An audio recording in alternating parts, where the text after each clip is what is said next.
আছে মই হাঁহটোক নিজৰ ঘৰলৈ লৈ যাওঁ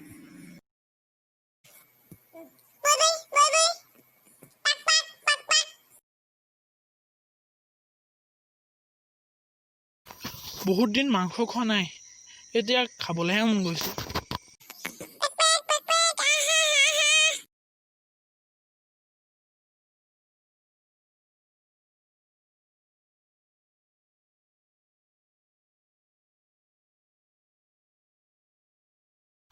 থেংক ইউ ভগৱান মই কৈছিলোঁহে ইমান দিন মাংস খাবলৈ পোৱা নাই বুলি কিন্তু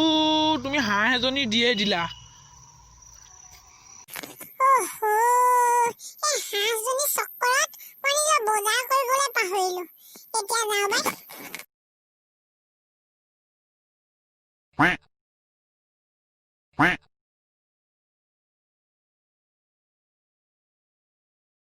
ভগৱান থেংক ইউ মই হাঁহ বিচাৰিছিলোঁ তুমি হাঁহ দি দিলা এতিয়া মই এই খাম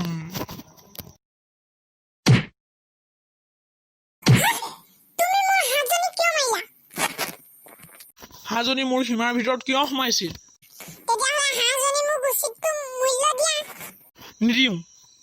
তেতিয়াহ'লে ব'লা ন্যায়াধীশৰ ওচৰলৈ যাওঁ ব'লা ব'লা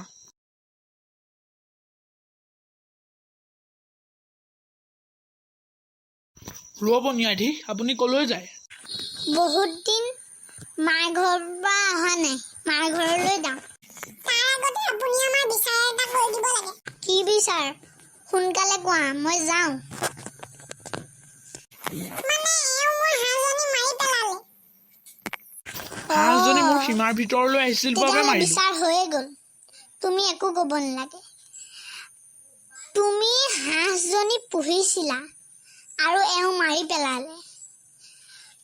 ৰক্ষকতকৈ ভক্ষক ডাঙৰ নহয় সেইবাবে হাঁহজনীৰ উচিত মূল্য তোমাক এওঁ দিব লাগিব